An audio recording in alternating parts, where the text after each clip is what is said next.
திருச்சபைன்னு வீடு வீடு தெருவுக்கு தெரு பெருகி இருக்கு. எந்த திருச்சபை? சிஎஸ்ஐ காரர் ஆர்சியை பார்த்து கேவலமா பேசுறார், ஆர்சி காரரை பார்த்தா பெந்தகோஸ்காரர் கேவலமா பேசுறார். ஆண்டவரை பார்க்கிற திருச்சபை எங்கே இருக்கிறது சொல்லுங்க பாப்போம். எங்கே இருக்கிறது? ஒட்டுமொத்தமாக ஒரு திருச்சபை சொல்லுங்க பாப்போம். கட்சிகள் தான் இந்தியாவில் பெருகியது என்று பேசாதீர்கள். நாம் உடைந்தது மிக அதிகம், மிக அதிகம். வந்தவர்கள் மிக குறைவு. டானிஷ் மிஷன், அமெரிக்கன் மிஷன் 4-5 தான் இருந்தது. ஆளாளுக்கு உடைச்சு ஏரியாவை பிரிச்சுக்கிட்டு இருக்கமே, என்ன காரணம்? கிறிஸ்தவம் பேசுகிறோமா அல்லது உங்களுக்குள்ளே ஜாதிகள் இருக்கிறதா? யூதன் என்றும் இல்லை, அடிமை என்றும் இல்லை, கிரேக்கன் என்றும் இல்லை, சுயாதீனன் என்றும் இல்லை, எல்லாம் தான் இருக்கு. ஜாதிகள் கிறிஸ்தவர்கள் இல்லை என்று சொல்லுங்கள் பாப்போம். நீங்க எப்போது ஜாதியோடு நிற்கிறீர்களோ அங்க கிறிஸ்து இல்லையே. என்ன தெய்வ பயம் உங்களுக்குள்ள வந்துச்சு? இந்த கேள்விக்கு மட்டும் தயவு செய்து பதில் சொல்லுங்க. இறையியல் கல்லூரியில் படிக்கிறவர்கள் பேர்ல எனக்கு தனியான மரியாதை உண்டு.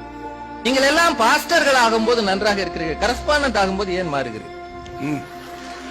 இந்த கேள்விக்கு நீங்க தயவு செய்து பதில் சொல்லணும். ஞாயிற்றுக்கிழமை நீங்க கோயில்ல நின்று பேசும்போது முன்னாடி உட்கார்ந்து இருக்கிற அந்த பெண் ஒரு டீச்சர், அவர் நம்முடைய சபையின் அங்கத்தினர். அன்னைக்கு பேசுகிற வார்த்தைகளில் ஆண்டவர் தெரிகிறார். ஆனால் சாயந்தரம் போய் 1 மாதம் எனக்கு மெட்டர்னிட்டி லீவ் வேணும்னா அவர் பேசுகிற பேச்சு, அவர் பேசினா பரவாயில்ல, ஒரு வீட்டம்மா பேசுது. ஐயா இப்ப பார்க்க முடியாது. ஐயாவை பார்க்கறதுக்கு தானே சபையில் அவர் இருக்கிறாரு. என்றைக்கு சபைகளோடு நிறுவனங்கள் சேர்ந்ததோ அன்றைக்கு சபைகள் கிறிஸ்தவத்தை மறந்தன. உண்மை அது. ஊழியம் செய்பவர் ஊழியம் மட்டும் செய்யணும். ஒரு செருப்பை கூட நீ எடுத்துட்டு போக கூடாது. ஒரு சின்ன ஒட்டி இருக்கிறத தட்டி விட்டுட்டு போகணும்னு ஆண்டவர் சொன்னார். என்ன செய்கிறோம் நாம்? அத்தனையும் ஆஸ்பத்திரியும் கெடுத்துட்டோம், அத்தனையும் கெடுத்துட்டோம். நீங்க என்னவா பேசுறீங்க? கிறிஸ்தவர்கள் சரியா இருக்கிறதுக்கு காரணம் அவங்க யாரு கூட சண்டை போடுறது. கிறிஸ்தவருக்கு எதிரி கிறிஸ்தவன் தான், வேற யாரும் வர வேண்டாம்.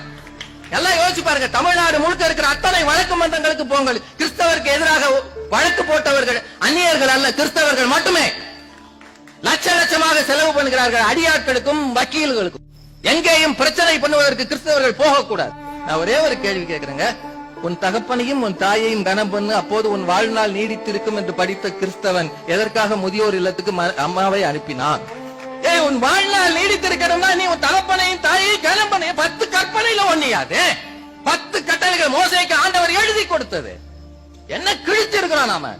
அன்னை தெரசா ஒரு உண்மை கிறிஸ்தவர், ஸ்டெயின்ஸ் மனைவி உண்மை கிறிஸ்தவர். அவர்கள் தான் இந்தியாவிலே கிறிஸ்தவர்களை அடையாளம் காட்டியவர்கள். அப்படி கிறிஸ்தவர்கள் எத்தனை பேர் காட்ட முடியும் சொல்லுங்க பாப்போம். அதனால் தான் இந்தியாவை சாதாரணமா நினைக்காதே. மகாத்மா காந்திக்கு பிறகு அந்த பீரங்கி வண்டியை இந்தியா அன்னை தெரசாவுக்கு மட்டும் தான் கொடுத்தது, தெரியுமா? சாதாரண நாடு அல்ல இது. மகாத்மா காந்தியை ஏற்றி சென்ற அமரரான போது வந்த பீரங்கி வண்டி அன்னை தெரசாவுக்கு வழங்கப்பட்டது. காரணம் அவர் கிறிஸ்தவர் என்பதல்ல, அவர் ஒரு சரியான இந்தியர், மக்களை நேசிக்கிற ஒரு அருமையான கிறிஸ்தவர் என்பதால். தயவு செய்து புரிஞ்சுக்க. யோனாவுக்கு போக சொன்ன இடம் இது நினிவே, போன இடம் இது தர்ஷீஷுக்கு போற கப்பல் ஏறார். ஆகாயத்திலே நான் இருந்தாலும் பூமியில படுக்கை போட்டாலும் பாதாளத்துல படுக்கை போட்டாலும் நீர் அங்கேயும் இருக்கிறேன்னு தெரியும். அதனால அவர் தர்ஷீஷுக்கு போகிற கப்பல் ஏறினார். ஏறி போகும்போது கடல் கொந்தளிச்சது. இவனை கண்டுபிடிச்சிட்டாங்க. கண்டுபிடித்த பிறகு அவன் அப்பவாவது அவன் என்ன சொல்றான் வசனம் பாருங்க. யோனா 1:9. நான் எபிரேயன். நீ யாருன்னு கேக்குறாங்க. நான் எபிரேயன், சமுத்திரத்தையும் பூமியையும் உண்டாக்கின பரலோகத்தின் தேவனாகிய கர்த்தரிடத்தில் பயபக்தி உள்ளவன். எவ்வளவு பெரிய புரட்டு. எதுல இருக்கு? நீ போக சொன்ன ஊரை விட்டு கப்பல்ல இருக்க.